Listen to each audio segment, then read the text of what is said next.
Welcome to state talk. Congress పార్టీలో రాజకీయ ప్రస్థానాన్ని ప్రారంభించి అనూహ్యంగా బీఆర్ఎస్లో చేరారు ఆ నేత. ఆ తర్వాత ముందుగా ఎమ్మెల్సీ అయ్యారు. ఆ తర్వాత అసెంబ్లీ ఎన్నికల్లో పోటీ చేసి ఎమ్మెల్యేగా కూడా ఎన్నికయ్యారు. ప్రస్తుతం బీఆర్ఎస్ పార్టీలో హాట్ టాపిక్గా ఉన్న ఎమ్మెల్యే కౌశిక్ రెడ్డి గారు ఉన్నారు. ఆయనతో మాట్లాడి అసలు పార్టీలో ఏం జరుగుతుంది, ఆయన రాజకీయ భవిష్యత్తు ఏంటి, కాంగ్రెస్ ప్రభుత్వ పాలన ఏ విధంగా ఉందో తెలుసుకునే ప్రయత్నించారు. నమస్తే కౌశిక్ రెడ్డి గారు. నమస్కారం.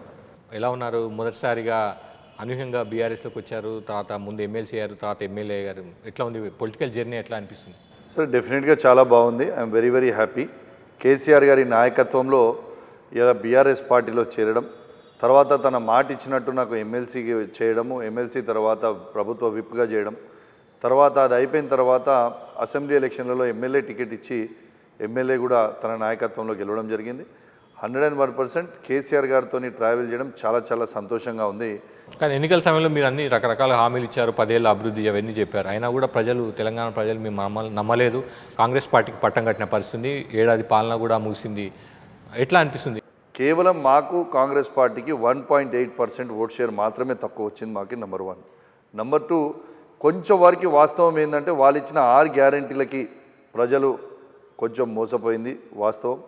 అరే కేసీఆర్ ఇచ్చినవి అన్నీ ఆల్రెడీ రెడీ అయి ఉన్నాయి కదా, రేపు కేసీఆర్ గారు ఇవి ఎట్లా వస్తాయి, ఇంకా అదనపు ఇస్తా అంటారు కదా, అవి వస్తాయని కొంచెం ఆశపడ్డది వాస్తవం.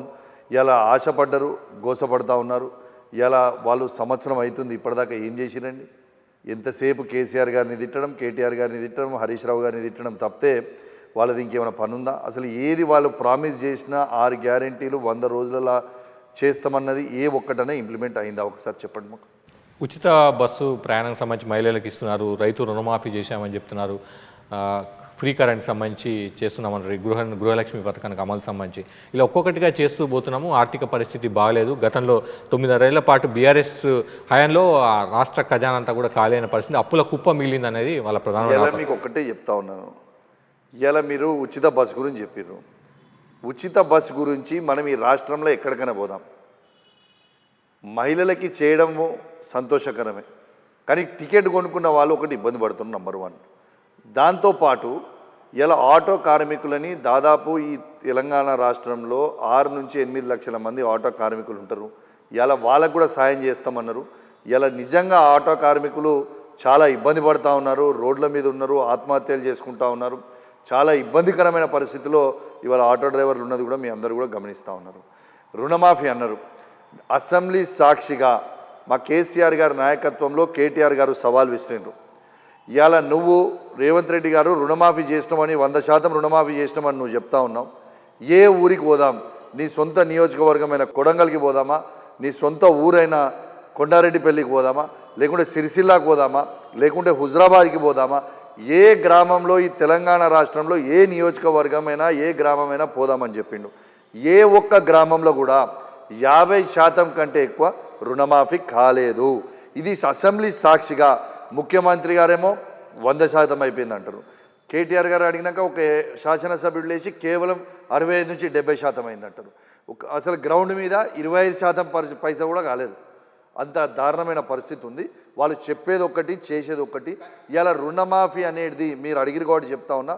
ఫస్ట్ వాళ్ళు బ్యాంకర్స్తో మీటింగ్ పెట్టుకున్నప్పుడు 49,000 కోట్ల రూపాయలు ఉండే.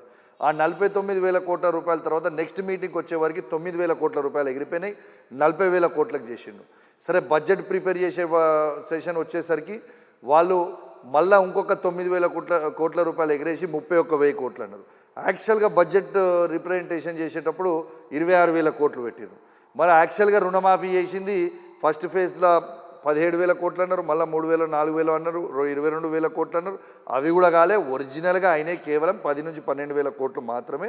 వాళ్ళకి దమ్ముంటే లిస్టు పెట్టి ఏ ఊర్లకి రమ్మని చెప్పరు. రేవంత్ రెడ్డికి కాన్ఫిడెన్స్ ఉంది కదా, రేవంత్ రెడ్డికి కాన్ఫిడెన్స్ రుణమాఫీ 100% చేసినాం అంటున్నాం, మేము చేయలే అంటున్నాం. ఓపెన్గా కేటీఆర్ గారు సవాల్ విసిరినప్పుడు, హరీష్ రావు గారు సవాల్ విసిరినప్పుడు ఎందుకు దాన్ని స్వీకరిస్తారు? మరి మీరు అంటే కామెడీగా మాట్లాడుతారు. 21,000 కోట్లు చేసిన అసెంబ్లీలో లెక్కలతో సహా చెప్తే మీరు 16,000 17,000 కోట్లు అని ఎట్లా చెప్తారు కౌశిక్ రెడ్డి? Political statement. ఒక్క నిమిషం. On the floor of the house లెక్కలు ఎన్ని ఫేజ్లో ఏం చెప్పారని చెప్పారు.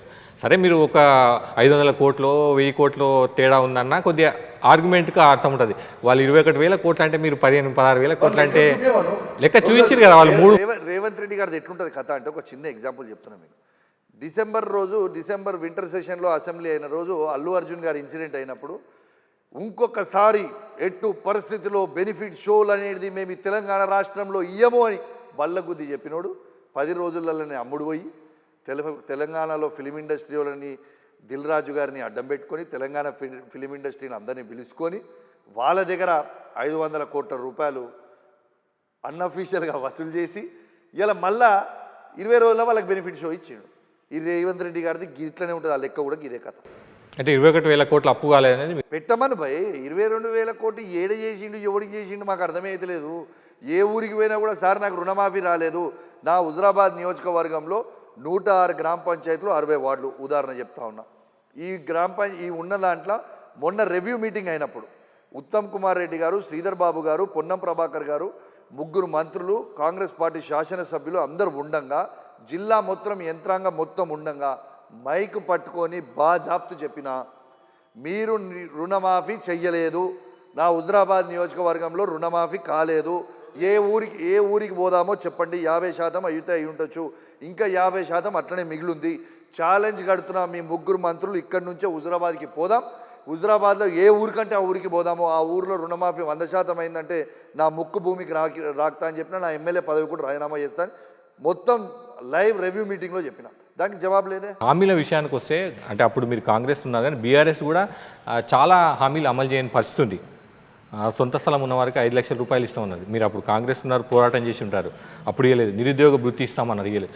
రాజకీయ పార్టీలు ఎన్నికల సమయంలో హామీలు ఇస్తుంటాయి, తర్వాత అధికారంలోకి వచ్చినాక వదిలేస్తుంటారు. బీఆర్ఎస్ అయినా కాంగ్రెస్ అయినా దాంట్లో తేడా ఏముందంటారు? మీకు ఒకటే చెప్తా ఉన్నా, మళ్ళా చెప్తున్నా, నిరుద్యోగ భృతి ఇవ్వకపోవచ్చు కానీ ఇవ్వకపోవచ్చు. ఒక నిమిషం మీరు మొత్తం వినండి, నాది జస్ట్ లిసన్. ఇవ్వకపోవచ్చు కానీ భారతదేశంలోనే కేసీఆర్ గారు ఇచ్చినంత గవర్నమెంట్ ఉద్యోగాలు ఈ భారతదేశంలోనే ఏ ఒక్క రాష్ట్రంలో కూడా కేసీఆర్ గారు ఇచ్చిన ఇయ్యలే. 2,32,000 ఉద్యోగాల నోటిఫికేషన్ ఇచ్చి 1,60,000 ఉద్యోగాలని కేసీఆర్ గారు ఉన్న టైంలో నింపి మొత్తం రెడీ చేసినాక పత్రాలు ఇచ్చిన వీళ్ళు. అంటే దాదాపు 2 లక్షల ఉద్యోగాలు కేసీఆర్ గారు భర్తీ చేసింది భారతదేశంలోనే ఎక్కడ లేదు. ఈ భారతదేశంలోనే ఏ ఒక్క రాష్ట్రంలో కూడా మీరు ఎక్కువ ఇచ్చినట్టు చూపిస్తే నా ఎమ్మెల్యే పదవికి నేను రాజీనామా చేయడానికి రెడీగా ఉన్నా. రేవంత్ రెడ్డి గారు పెద్ద పెద్ద మాటలు మాట్లాడిండు. ఫస్ట్ 1 ఇయర్ డిసెంబర్లోనే 2 లక్షల ఉద్యోగాలు ఫిల్ చేస్తా అన్నాడు డిసెంబర్ లోపల. 20 ఉద్యోగాలు చేసిండా? చేసిండు? ఏం చేసిండు? మేము ఇచ్చిన ఉద్యోగాలు పత్రాలు ఇచ్చి నేను ఇచ్చినా అని చెప్తున్నాడు. అంటే ఎట్లున్నదంటే పెళ్ళి ఒకరికి బిడ్డ పుడితే నా బిడ్డ అని ముత్తా అన్నట్టు ఉన్నది రేవంత్ రెడ్డి గారి తీరు. కేసీఆర్ గారు చేసింది 100% వాస్తవం అని చెప్పి సందర్భంగా తెలియజేస్తాను. రెండోది, మీరు ఇండ్లు కట్టలేదు అన్నది కూడా తప్పు. హైదరాబాద్ నడి బొడ్డునే 1,00,000 మంది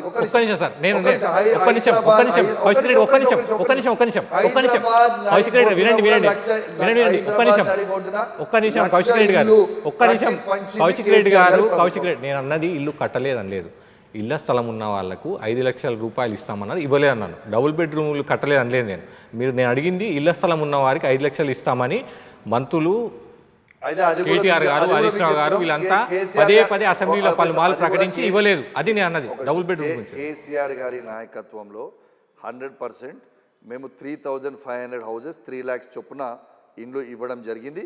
ఈ ఎలక్షన్ వీళ్ళు వచ్చిన తర్వాత వీళ్ళు ఆపింది ఒకటి. ఇప్పుడు వీళ్ళు ఈ ప్రభుత్వం 5 లక్షలు ఇస్తామని ఇచ్చిరా? వీళ్ళు కేవలం ఇప్పుడు వచ్చే ఎంపీటీసీ జెడ్పీటీసీ ఎలక్షన్ల కోసం, సర్పంచ్ ఎలక్షన్ల కోసం, ఇప్పుడు వచ్చే కౌన్సిలర్ ఎలక్షన్ల కోసం ఒకటి రైతు బంధు. అసలు ఇప్పటిదాకా రైతు బంధు అనేది రైతుల అకౌంట్లో వీళ్ళు వేసిండ్రా? ఒక్కసారి మీరు చెప్పండి. వాళ్ళు వచ్చి ఇది 3వ సీజన్ అవుతుంది, ఈ 3వ సీజన్లో ఇప్పటిదాకా ఒక్కసారన్నా రైతు బంధు వేసిండ్రా? ఒక ఎకరం ఉన్న వాళ్ళకు మొదటి విడతగా మొదలు పెట్టారు ప్రాసెస్. ఏది ఇక ప్రాసెస్ అనుడు? ప్రాసెస్ ఏందండి? బటన్ ఒత్తి అలా పడడానికి. కేసీఆర్ గారు ఉన్నప్పుడు బటన్ ఒత్తితే రైతు అకౌంట్లో రైతు బంధు పడేది. ఏడబడుతుంది కొన్నంత. ఒక్క నిమిషం, 2 నెలలు రైతు బంధు మీద మొత్తం చెప్పాలి మీరు ప్లీజ్. ఒకటి 3 సీజన్స్, ఇప్పుడు 3వ సీజన్ అవుతుంది. ఫస్ట్ 2 సీజన్లు ఇయ్యలేదు. దానికంటే ముందు సీజన్ కూడా కేసీఆర్ గారు వేస్తుంటే ఇప్పుడైతే మీకు 5,000, రేపైతే 7,500 రూపాయలు అని చెప్పిండు. ఇవాళ ఒక్కొక్క ఎకరానికి రేవంత్ రెడ్డి గారు రైతుకి 17,500 రూపాయలు బాకీ ఉన్నారు. ఇలా ఇప్పుడు వేసే రైతు బంధుని ఖచ్చితంగా ఆయన వేసే ఆ 17,500 రూపాయల బాకీతో పాటు కలిపి వేయాల్సినది ఉంది, లేకుంటే ఇచ్చిపెట్టే ప్రసక్తే లేదు. నంబర్ 1. నంబర్ 2 ఇంకోటి కూడా చెప్తా ఉన్నాను. టకీ పడితే 26 తారీఖు 12 గంటలకు టకీ ఎక్కడిది, బాకీ ఎక్కడిది? ఏవి టకీ ఏది? కాంగ్రెస్ పాలన అంటే ఆ లైన్లలో చెప్పులు పెట్టుకొని నిల్చునేది వెనకట రైతులు. సేమ్ అదే పాలనకి మళ్ళీ తీసుకొని వచ్చిర్రు. ఒకటి. రెండోది, నా నియోజకవర్గంలో మండలానికి ఒక్క ఇల్లు శాచ్యురేషన్ మోడ్ అని ఇచ్చినాం. ఆ పత్రం ఇచ్చిర్రు. ఆ పత్రంలో అది కనీసం ప్రొసీడింగ్ కాపీ కూడా కాదు, దాంట్లో కనీసం number, file number, proceeding copy అవన్నీ ఇవ్వాలా. అది కూడా ఇవ్వకుండా జస్ట్ ఒక లెటర్ తీసుకొచ్చి ఇచ్చారు. ఆ లెటర్ మీద ఎవరి సంతకం లేదు. రేవంత్ రెడ్డి గారి సంతకం లేదు, బట్టి విక్రమార్క గారి సంతకం లేదు, హౌసింగ్ మినిస్టర్ అయిన పొంగులేటి శ్రీనివాసరెడ్డి గారి సంతకం లేదు. ఆ లెటర్ ఇచ్చిపోయి ఇల్లు కట్టుకో అని చెప్పి వచ్చింది నీకు అని చెప్పి కేవలం లోకల్ బాడీ ఎలక్షన్స్ కోసం తప్పితే, లేకుంటే వాళ్ళు ఇచ్చేటట్టయితే నాకైతే కనబడతలేదు. కౌశిక్ గారు, ఇవన్నీ మీరు చెప్పారు. ఎప్పుడు డిసెంబర్లో కాంగ్రెస్ ప్రభుత్వం అధికారంలోకి వచ్చిన తర్వాత ఇవన్నీ చెప్తూ వచ్చారు. అంటే హామీలు అమలు చేయలేదు, ఉపయోగం లేదు, గోసపడ్డారు, మోసపోయారు, ఇవన్నీ చెప్తూ వచ్చారు. కానీ జరిగిన లోక్సభ ఎన్నికల్లో మీకు ఒక సీటు రాలేదు. హైదరాబాద్లో మీరు గతంలో అసెంబ్లీ ఎన్నికల సమయంలో గెలిచిన మెజార్టీ సీటు గెలిచిన తర్వాత సికింద్రాబాద్ కంటోన్మెంట్ ఉప ఎన్నిక అయితే అక్కడ కూడా ఓడిపోయిన పరిస్థితి ఉంది. అంటే ప్రజలు మిమ్మల్ని నమ్ముతున్నట్లా, కాంగ్రెస్ పార్టీ పాలన నమ్ముతున్నట్లా, లేకపోతే వాళ్ళ వైపు ఉన్నట్లా? ఒక్కటే చెప్తున్నాం బ్రదర్, ఎస్ మమ్మల్ని ప్రతిపక్షంలో కూర్చోబెట్టిండ్రు. పాయింట్ అదే. ఒక నిమిషం, మొత్తం మేము ప్రతిపక్షంలో నన్ను కూర్చోబెట్టిర్రు. ఎస్, ప్రజల పక్షాన మీరు ప్రతిపక్షంగా ఉండాలా, మీరు మా పక్షాన నిలబడి ప్రశ్నించాలి అనే పొజిషన్లో మమ్మల్ని కూర్చోబెట్టిర్రు. డన్. పార్లమెంట్ ఎలక్షన్లో ఏమైందంటే, మాకు కేసీఆర్ గారికి సెంట్రల్లో స్టేక్ లేదని ఒక ఉద్దేశంతో మాకు ఓట్లేదు జనం. రేపు లోకల్ రాష్ట్రానికి వచ్చేసరికి 100% కేసీఆర్ గారినే అంటారు. సార్, మీరు ప్రజల్లో తీవ్ర వ్యతిరేకత ఉంది, ఎన్నికలు వచ్చినా ఉప ఎన్నికలు వచ్చినా మేమే గెలుస్తామన్న ధీమా విశ్వాసం వ్యక్తం చేస్తున్నారు. కాంగ్రెస్ సోషల్ మీడియా పోల్ను కూడా, ట్విట్టర్ పోల్ను కూడా పదే ప్రస్తావిస్తున్నారు. ఫామ్ హౌస్ పాలనే ప్రజలు కోరుకుంటున్నారు, ప్రజాపాలన కోరుకోవట్లేదని. మరి ఎన్నికల్లో ఎందుకు పోటీ చేయడానికి వెనుకబడుతున్నారు? గ్రాడ్యుయేట్ ఎమ్మెల్సీ ఉన్నాయి, టీచర్ ఎమ్మెల్సీ ఉంది. మేము అన్ని ఎన్నికల్లో మేము ఖచ్చితంగా పోటీ చేస్తాం. There is no problem, will go ahead. కానీ సెల్ఫ్ గోల్ అంటే కాంగ్రెస్ పార్టీ ఇదే అని చెప్తా ఉన్నాను. వాళ్ళ official Congress party handle Twitter నుంచి కేసీఆర్ గారి పాలన బాగుందా, ప్రజాపాలన బాగుందా అని వాళ్ళు ట్వీట్ చేస్తే ప్రజలు గిప్ప గుద్దుతే దిమ్మ తిరిగిపోయింది పబ్లిక్కి.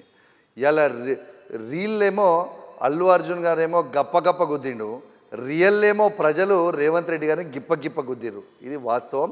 ఈ గిప్ప గుద్దుడికి ఇలా రేవంత్ రెడ్డి గారి దిమ్మ తిరిగిపోయింది, కాంగ్రెస్ వాళ్ళ దిమ్మ తిరిగిపోయి కింద పడిపోయే పరిస్థితిలో ఉంది. ఒక అభ్యర్థికి మద్దతు ఇచ్చే దమ్ము ధైర్యం ఈ పార్టీ. గ్రాడ్యుయేట్ ఎలక్షన్స్కి కూడా కేసీఆర్ గారు ఇంకా ఏం ప్రకటించలేదు. నంబర్ 1. నంబర్ 2, ఒక నిమిషం, నాకు ఐడియా లేదు. నేను పార్టీ ఎమ్మెల్యే, మీరు ఎమ్మెల్యేని, కానీ పార్టీ ప్రెసిడెంట్ నేను కాదు కదా. పార్టీ ప్రెసిడెంట్ కేసీఆర్ గారు. యాక్టివ్ రోల్ పార్టీ లైన్ మాట్లాడతారు, పార్టీ తరఫున మాట్లాడుతున్నాం. మా పార్టీ అనేది చర్చిస్తూ ఉన్నది. కేసీఆర్ గారు త్వరలో డిసిషన్ తీసుకుంటారు దాని మీద. నంబర్ 1. రేపు స్థానికంగా ఎలక్షన్లో ఉన్న ఎంపీటీసీ, జెడ్పీటీసీ ఎలక్షన్లలో కూడా రేపు మా సత్తా ఏందో చాడతాం, చూస్తావు. నువ్వు వచ్చిన దాంట్లో నేను ఉట్టిగా చెప్తలేను, ప్రజలు వాస్తవంగా చెప్తున్నాం, మనసుతో బాధపడుతున్నాం బ్రదర్. ఒక తెలంగాణ పౌరునిగా, ఒక తెలంగాణ బిడ్డగా నిజంగా గుండె నుంచి బాధ ఉంది. ఏం బాధ ఉందంటే, కేసీఆర్ గారు తెలంగాణ రాష్ట్రాన్ని భారతదేశంలోనే ఇట్లా నిలబెట్టి పెట్టిన హైదరాబాద్ని కానివ్వండి, తెలంగాణని కానివ్వండి, అట్లాంటిది ఇవాళ అట్లాంటి హైదరాబాద్ని తీసుకొచ్చి కింద పడేస్తూ ఉంటే నిజంగా గుండెలో చాలా బాధ అనిపిస్తూ ఉంది. దీన్ని అసలు పేదోళ్ళ ఇల్లు కూలగొడుతుంటే హైదరాబాద్లో వాళ్ళు ఏడుస్తుంటే నిజంగా బాధ అనిపిస్తుంది. ఇలా తాతల వాళ్ళు కూడా ఎదురు చూస్తూ ఉంటే పెన్షన్ల కోసము టైం కాగానే బాధ అనిపిస్తూ ఉంది. రైతు బంధు కోసము, నీళ్ళ కోసము, కరెంటు కోసము ఎదురు చూస్తూ ఉంటే నిజంగా బాధ అనిపిస్తూ ఉంది. మంచిగా చేసిన పాలని కేసీఆర్ గారు అద్భుతంగా చేసిన హైదరాబాద్ని, తెలంగాణని ఇలా తీసుకుపోయి కింద పడేసే పరిస్థితికి తీసుకొని వస్తుండ్రు. మీ విషయానికి వస్తే వ్యక్తిగతంగా పార్టీ అంశాన్ని పక్కన పెడితే, పాడి కౌశిక్ రెడ్డి కయాల కౌశిక్ రెడ్డిగా మారారు. ప్రతి అంశాన్ని వివాదాస్పదం చేస్తున్నారు, దూకుడుగా వెళ్తున్నారు. ఇది పాడి కౌశిక్ రెడ్డి వ్యక్తిగత ఎజెండానా, పార్టీ లైనా? ఇది నీకు ఒకటే చెప్తున్నా బ్రదర్, నేను ఎక్కడ కూడా పార్టీ లైన్ దాటలేదు. ఎస్, ఫస్ట్ గాంధీ గారిది ఇష్యూ తీసుకుందాం. గాంధీ గారిని అన్యాయంగా నామినేషన్ వేయకుండా మా నాయకుడు కేసీఆర్ గారు ఆ రోజు పిఎస్సి చైర్మన్గా హరీష్ రావు గారిని మేమందరూ కూడా మా ఎల్పీలో ఎన్నుకొని నామినేషన్ వేపిస్తే దాన్ని తిరస్కరించి ఇలా గాంధీ గారిని తీసుకొచ్చి పిఎస్సి చైర్మన్, కాంగ్రెస్ పార్టీలో చేరిన గాంధీ గారిని పిఎస్సి చైర్మన్ చేసిరు. ఆ రోజు ఆయన ఏమన్నా, నేను ఆ రోజు అన్నది ఏంది, భయ్ నువ్వు ఆ రోజు గాంధీ గారు అన్నారు, నేను బీఆర్ఎస్ పార్టీ అన్నాడు. నేను అన్నది ఏంది, నువ్వు బీఆర్ఎస్ పార్టీ కదా భయ్, తెల్లారి నీ ఇంటికి వస్తా, బ్రేక్ఫాస్ట్ చేద్దాం, బ్రేక్ఫాస్ట్ చేసి తెలంగాణ భవన్కి వచ్చి ప్రెస్ మీట్ పెట్టి షాల్వా కప్పి నేను వెల్కమ్ చేసి ఇక్కడ నుంచి కేసీఆర్ గారు తీసుకుపోతా అని చెప్పిన. అంటే అది చెప్తే సమస్య అది కదా సార్. మీరు ఏం చెప్పారంటే ఆయన ఇంటి మీద బీఆర్ఎస్ జెండా ఎగరేస్తున్నారు, అది సమస్య. తప్పేముంది, ఆయనే అన్నాడు కదా, ఆయన బీఆర్ఎస్ పార్టీ ఎమ్మెల్యేగా గెలిచిన అన్నాడు. పార్టీ జెండా ఒక నిమిషం బీఆర్ఎస్ పార్టీ ఎమ్మెల్యేగా గెలిచిన అన్నాడు. బీఆర్ఎస్ పార్టీ నుంచే నేను పిఎస్సి చైర్మన్ అయినా అన్నాడు. ఎస్, బీఆర్ఎస్ పార్టీ జెండా ఎగరేస్తే ఆయన ఇంటి మీద తప్పేముంది, దర్ ఇస్ నథింగ్ రాంగ్ కదా, there is nothing wrong in that. అదొక ఇష్యూ. ఆయన ఎగరేసుకుంటారా సార్ ఆయన ఇంటి మీద, మీరెందుకు ఎగరేస్తారు జెండా? ఆయననే ఎగరేమన్నా, నేను ఎగరేస్తా, లేకుంటే నువ్వు ఎగరేసుకో అని చెప్పినా తప్పేం లేదు కదా. వచ్చి తెలంగాణ భవన్ రమ్మని చెప్పినా there is nothing wrong in that. ఏ పార్టీ రా నువ్వు, సిగ్గు లేదా, ఫాల్తుగా అమ్ముడిపోయిన నా కొడుకుతో కూడా మైకిచ్చి మాట్లాడిస్తారు, సిగ్గు లేనోడు, ఎట్లా అమ్ముడిపోయావరా. ఇది ఏం సార్ భాష? 100% నేను మాట్లాడేది బరాబర్ కరెక్టే. ఇది ఈ భాష. yes it is right. గతంలో అమ్ముడు పోయే అమ్ముడు పోయిన దొంగలని బరాబర్ నిలదీస్తాం, బరాబర్ అడుగుతాం. అది నా ఒక్కడ ఆవేశం కాదు, వీళ్ళు చేసి మోసం చేసి పోతా ఉంటే బీఆర్ఎస్ పార్టీ కార్యకర్తలు కష్టపడి చెమటోర్చి వాళ్ళ రక్తం పెట్టి ఇవాళ కేసీఆర్ గారి నాయకత్వంలో బీఆర్ఎస్ పార్టీ కోసం కష్టపడి ఆడ ఓట్లేసి ఎమ్మెల్యేగా వాళ్ళని గెలిపిస్తే వాళ్ళు అమ్ముడు పోతుంటే చూసుకుంటూ కావాలా. కౌశిక్ 2014 నుంచి 2023 మధ్యలో ఈ రెండు పార్టీల నుంచి బీఆర్ఎస్ పార్టీలోకి 40 పైగా ఎమ్మెల్యేలు ఇచ్చారు, వాళ్ళు కూడా అదే అయినట్లా. మీకు ఒకటే చెప్తున్నా, బీఆర్ఎస్ పార్టీకి ఆ రోజు వాళ్ళు వచ్చినప్పుడు వాళ్ళ ఎల్పీ విలీనం చేసుకుర్రు ఇండివిజువల్గా ఎవరికి కేసీఆర్ అంటే ఒకసారి ఒక్కొక్కరు వస్తే అమ్ముడు విలీనం చేస్తే కూడా గుండు గుర్తుగా అమ్మినని వాళ్ళు అన్నారు కదా, వాళ్ళు కూడా అదే అన్నారు సార్. వాళ్ళ పార్టీ వాళ్ళు కూడా అదే అన్నారు సార్, అమ్ముడు పోయారని. మాట్లాడండి. వాళ్ళ పార్టీ మొత్తం వచ్చి విలీనం చేసుకున్న తర్వాత ఇలా వాళ్ళు చేసుకురు, వాళ్ళు ఇష్టంతో చేసుకురు విలీనం, తప్పితే మేము ఇండివిజువల్గా ఇట్లా కూడా మా వాళ్ళ ఆనాడు మేము కొనుక్కోలేదు. కౌశిక్ రెడ్డి గారు, మీరు ప్రజాప్రతినిధి అంటే యాజ్ ఎమ్మెల్సీఏ కానీ ఎమ్మెల్యే కానీ ఉన్నప్పుడు అధికారుల విషయంలో మీరు ప్రవర్తిస్తున్న తీరు కానీ, మీరు వివరిస్తున్న తీరు కానీ, మీరు మాట్లాడుతున్న భాష కానీ చాలా రకాల విమర్శలకు దారిస్తున్న పరిస్థితి. గతంలో మీరు ఎమ్మెల్సీ ఉన్నప్పుడు ఒక ఎంఆర్ఓకి ఫోన్ చేసి ఫోన్లో బెదిరించారు, ఇల్లు ఎలా కూల్చేస్తారు, మీ ఇల్లును కూడా కూల్చేస్తాను, సస్పెండ్ చేస్తానంటే మీకు అధికారం ఉంటుంది, చేయించవచ్చు మున్సిపల్ కమిషనర్కు అట్లా. మొన్న బంజారాహిల్స్ స్టేషన్ హౌస్ ఆఫీసర్ అంటే బంజారాహిల్స్ పోలీస్ స్టేషన్లకు వెళ్ళారు, అతను అడ్డుకున్నారు, కేసు కూడా నమోదైంది, విచారణ కూడా ఎదుర్కొంటున్నారు. ఇది అంటే ఏం చేయాలనుకుంటున్నారు? కౌశిక్ రెడ్డి ఆలోచన ఏంటి?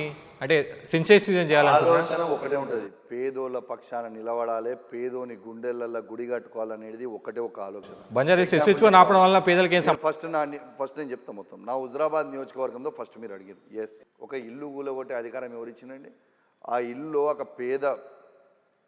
పేద వైశ్యుడు దాదాపు ఒక 16 ఏండ్ల నుంచి ఆడ ఇల్లు జాగా కొనుక్కొని ఇల్లు కట్టుకుంటే కొందరు ల్యాండ్ గ్రాబ్, ఆ రోజు పేదోడు 16 ఏండ్లలో నుంచి అక్కడ ఇల్లు కట్టుకొని నివాసిస్తున్న పేద వైశ్యుడు ఉంటే ఆడ ఆయన ఇల్లు ఎవరో ల్యాండ్ గ్రాబర్లతో మిలాఖత్ అయ్యి వీళ్ళు కూలగొట్టడం నేను చాలా బాధపడ్డా. ఒక ఇల్లు కూలగొట్టడము అనేది చాలా అన్యాయం, అలా ఉంటున్న రెసిడెన్షియల్ అన్యాయం, అది చాలా తప్పు. నేను పేదల పక్షాన నిలబడతా అని చెప్పిన, ఆ ఇష్యూలో నిలబడ్డా, ఆయన పక్షాన్ని నిలబడ్డా, బరాబర్ నిలదీసిన. మీరేమంటారంటే నేను తప్పు జరిగితే తప్పు నిలదీస్తూ తప్పు అంటున్నారు, కానీ అక్కడ సీన్ చూస్తేనేమో మీరు తప్పు చేసినట్టు కేసులు నమోదవుతున్న పరిస్థితి. ఇప్పటికి 30-40 అయినా, ఎందుకంటే నేను అడిగిన ప్రశ్న 20-30 అయ్యాయి సార్ కేసులు. ఆయన 28 దాకానే నేను అడిగిన ప్రశ్నలకి వాళ్ళ దగ్గర జవాబు లేక, ఎస్ నువ్వు అడిగిన జెడ్పీ మీటింగ్లో కూడా అడుగుతాను. నేను అడిగింది ఎవరిని? జెడ్పీ మీటింగ్లో ఆల్ స్కూల్స్, నా నియోజకవర్గంలో ఉన్న అన్ని స్కూల్స్తో నేను రివ్యూ మీటింగ్ పెట్టుకుంటే ఉన్న ఎంఈఓలతోని ప్రిన్సిపల్లతోని వాళ్ళకి బుక్స్ ఇచ్చిండ్రా, బట్టలు ఇచ్చిండ్రా, క్లీన్గా పెట్టినరా, పెయింటింగ్ చేసిండ్రా, బెంచెస్ నీట్గా పెట్టినరా, నీట్గా ఉన్నాయా, క్లాస్ బోర్డ్స్ నీట్గా పెట్టుకున్నారా, ప్లస్ ఫుడ్ కూడా బాగా ఇస్తున్నారా. నేను రివ్యూ మీటింగ్ ఆ రోజు పిల్లల కోసం, నా హుజరాబాద్ నియోజకవర్గం పిల్లల కోసం పెట్టుకుంటే నువ్వు రివ్యూ మీటింగ్ ఎందుకు అటెండ్ అయ్యని చెప్పి మా ఇద్దరు ఎంఈఓలని డిమోషన్ చేసారు. అంటే ఈ ప్రభుత్వాన్ని గట్టిగా అడిగితే, గట్టిగా నిలదీస్తే, గట్టిగా ప్రశ్నిస్తే కేసులు పెట్టి బెదిరిస్తామంటున్నారు, జైళ్ళకు పంపిస్తామంటున్నారు. కానీ ఈ కేసులకి దీనికి దానికి భయపడేటోడు కౌశిక్ రెడ్డి కాదు. ప్రజల పక్షాన కేసీఆర్ గారి నాయకత్వంలో ఖచ్చితంగా ప్రజల పక్షాన వాళ్ళు ఇచ్చిన 6 గ్యారెంటీలతో పాటు 420 హామీలతో పాటు అన్ని ప్రజలకు ఇచ్చే వరకు ప్రజల పక్షాన నిలబడుతూనే ఉంటాం, గలమిప్తూనే ఉంటాం, కొట్లాడుతూనే ఉంటాం. మీరు అన్నట్టు మీరు కేసులు కానీ మీ పైన కేసులు అంటున్నారు, కానీ మీతో పాటు మీ సహచర ఎమ్మెల్యేలు కోరుట్ల సంజయ్ గారు ఉన్నారు, వారు కూడా ఈ డిమాండ్లను లేవనెత్తున్నారు. చాలా చోట్ల ఉన్న 30 మంది ఎమ్మెల్యేలు అడుగుతున్నారు, కానీ వాళ్ళ మీద ఎక్కడ కేసులు నమోదవుతున్న పరిస్థితి. అది రేవంత్ రెడ్డి గారిని అడగాలి మీరు, ప్రశ్న నన్ను కాదు. మీరు అంటున్నారు కదా తప్పు జరిగింది, ప్రశ్నిస్తున్నా, ప్రజల తరపున ప్రశ్నిస్తున్నా, నా మీద కేసులు వాళ్ళు కూడా ప్రశ్నిస్తున్నారు, వాళ్ళ మీద కేసులు నేను మిమ్మల్ని అడుగుతున్నా సార్. ఈ ప్రశ్న మీరు రేవంత్ రెడ్డి గారిని అడగాలి. రేవంత్ రెడ్డి గారికి కౌశిక్ అంటే అందుకే పెడుతున్నా కావచ్చు. మీ పార్టీ నుంచి వెళ్ళిన ఎమ్మెల్యేల పైన డిస్క్వాలిఫికేషన్ సంబంధించి న్యాయ పోరాటం చేస్తున్నారు. ఖచ్చితంగా ఉప ఎన్నిక వస్తుందన్న నమ్మకం, విశ్వాసం మీకుందా? 100% ఉప ఎన్నిక రాక తప్పదు. నాకు పూర్తి విశ్వాసం ఉంది, నమ్మకం ఉంది. ఎందుకంటే చవాట్లు ఎట్లా పెట్టారో మీరు చూసిరు మొన్న. మన సుప్రీంకోర్టు కూడా మీకు ఎన్ని రోజులు కావాలి, మీకు అందించిన తర్వాత ఎన్ని రోజులు కావాలని 101% ఇలా సాక్షి టీవీ ద్వారా యావత్ తెలంగాణలో ఉన్న ఈ 10 నియోజకవర్గంలో ఉన్న మన బీఆర్ఎస్ పార్టీ కార్యకర్తలందరూ కూడా తెలియజేస్తూ ఉన్నాను. కేసీఆర్ గారి నాయకత్వంలో మళ్ళొక్కసారి బీఆర్ఎస్ పార్టీని మోసం చేసి పోయిన ఎమ్మెల్యేలు ఖచ్చితంగా డిస్క్వాలిఫై కాబోతూ ఉన్నారు. ఆడ బై ఎలక్షన్స్ రాబోతా ఉన్నాయి. అందరు కూడా ఖచ్చితంగా సిద్ధంగా ఉండాలి. కాంగ్రెస్ ముఖ్యమంత్రి వీళ్ళంతా పదే కేసీఆర్ గారు రావాలి, ఆ సభకు రావాలంటారు. మీరు ప్రస్తావించారు కాబట్టి గుర్తొచ్చింది. కేసీఆర్ ఎందుకు బయటికి రావాలి మాట్లాడారా? ఈ మధ్యలో కలిసారా మీరు? ఆ మధ్యలో కలిసినట్టు. That is KCR bye. Revanth Reddy కూడా కేసీఆర్ గారు రావాలని కోరుకుంటున్నా అంటే that is KCR. That is KCR's power. ఒక్కరోజు కేసీఆర్ గారు అసెంబ్లీకి వస్తే రేవంత్ రెడ్డి గారు కూడా నోరు నిలబెట్టి కేసీఆర్ గారినే చూస్తుంది. That is power of KCR. KCR బయటికి వెళ్ళిన రోజు తెలంగాణ రాష్ట్రం మామూలుగా ఉండదు. మీరు కేటీఆర్ వర్గమా, హరీష్ రావు వర్గమా? బీఆర్ఎస్ పార్టీలో ఎవరు వర్గం ఉండదు, ఒకటే వర్గం ఉంటుంది, అది కేసీఆర్ గారి వర్గం. కేటీఆర్ గారు కానీ, హరీష్ రావు గారు కానివ్వండి, కవిత గారు కానివ్వండి, అందరు కూడా కేసీఆర్ గారి వర్గమే.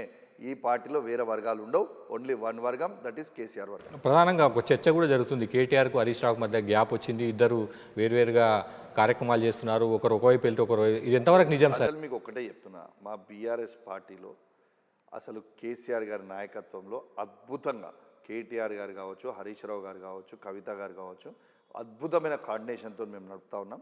ఈవెన్ కేటీఆర్ గారు ఒక దిక్కు తిరిగినా, హరీష్ రావు గారు ఒక దిక్కు తిరిగినా, కవిత గారు ఒక దిక్కు తిరిగినా, అవన్నీ కూడా మా కేసీఆర్ గారి ఆదేశాల మేరకే కేసీఆర్ గారితోనే మేము పూర్తి కోఆర్డినేషన్లో ఉన్నాం. ఎక్కడ కూడా కేటీఆర్ గారికి కానీ, హరీష్ రావు గారికి కానీ ఇంచు డిఫరెన్స్ కూడా లేదు. ఇవి ఏంటంటే ఈ కాంగ్రెస్ పార్టీ వాళ్ళే, బీజేపీ పార్టీ వాళ్ళు కలలుగా అంటూ ఉంటారు, ఏది కేటీఆర్ గారికి హరీష్ రావు గారికి గొడవ అవుతుంది, ఇదైతే అన్ని ఫాల్తూ ముచ్చట్లు అవన్నీ. వాళ్ళిద్దరూ ఒకటే. ఇలా కేసీఆర్ గారి కనిసైగల మీదనే ఈ తెలంగాణ రాష్ట్రంలో బీఆర్ఎస్ పార్టీ అద్భుతంగా నడుస్తూ ఉంది. మా పార్టీలో ఎటువంటి గ్రూప్స్ లేవు. కేటీఆర్ గారికి, హరీష్ రావు గారికి, కవిత గారికి ఎటువంటి విభేదాలు కూడా లేవని స్పష్టంగా చెప్పారు. చివరిగా యువకుడైన పాడి కౌశిక్ రెడ్డి కొంత దూకుడుగా ఉన్నాడు, పర్వాలేదు, యాక్షన్లో ఉండాలి, కానీ కొద్దిగా అడావుడు ఎక్కువ చేస్తున్నాడు. దానివల్ల పార్టీకి ఎంతో కొంత నష్టం జరిగే అవకాశం ఉందని సొంత పార్టీకి సంబంధించిన సీనియర్ ఎమ్మెల్యేలు మాటల్లో అంటున్నారు. వాళ్ళకి ఏం చెప్తారు sir? I'm answerable to KCR గారు, కేటీఆర్ గారు, హరీష్ రావు గారు, కవిత గారు. ఆ నలుగురు చెప్పిన పని, ఆ నలుగురు హ్యాపీగా ఉండి, మిగిలిన లెక్క చేయరు. ఆ నలుగురు హ్యాపీగా ఉండి వాళ్ళ డైరెక్షన్లో నేను నడుస్తాను. నంబర్ 1. నంబర్ 2, ఎట్టు పరిస్థితిలో కౌశిక్ రెడ్డి చేయబట్టి బీఆర్ఎస్ పార్టీకి నష్టమయ్యే పని ప్రాణం పోయినా కూడా కౌశిక్ రెడ్డి చెయ్యడు. కౌశిక్ రెడ్డి చేసే ప్రతి పని బీఆర్ఎస్ పార్టీకి ఖచ్చితంగా లాభం అవుతుంది. ఆల్ సర్వే రిపోర్ట్స్లో కూడా లాభం అవుతుందనే వస్తుంది. ఏడ కూడా నేను నష్టమవుతుంది అనుకుంటే మాత్రం ఒక్క సెకండ్ కూడా విత్డ్రా కావడానికి కూడా రెడీగా ఉన్నానని చెప్పి ఈ సందర్భంగా తెలియజేస్తా ఉన్నాను. బీఆర్ఎస్ పార్టీకి లాభం కావాలని, మళ్ళా కేసీఆర్ గారి రాజ్యం ఈ తెలంగాణలో రావాలని మేము కొట్లాడుతున్నాం తప్పితే మా వేరే ఎజెండా ఏముంటుందండి. Thank you. ఇది బీఆర్ఎస్ ఎమ్మెల్యే పాడి కౌశిక్ రెడ్డితో స్టేటా.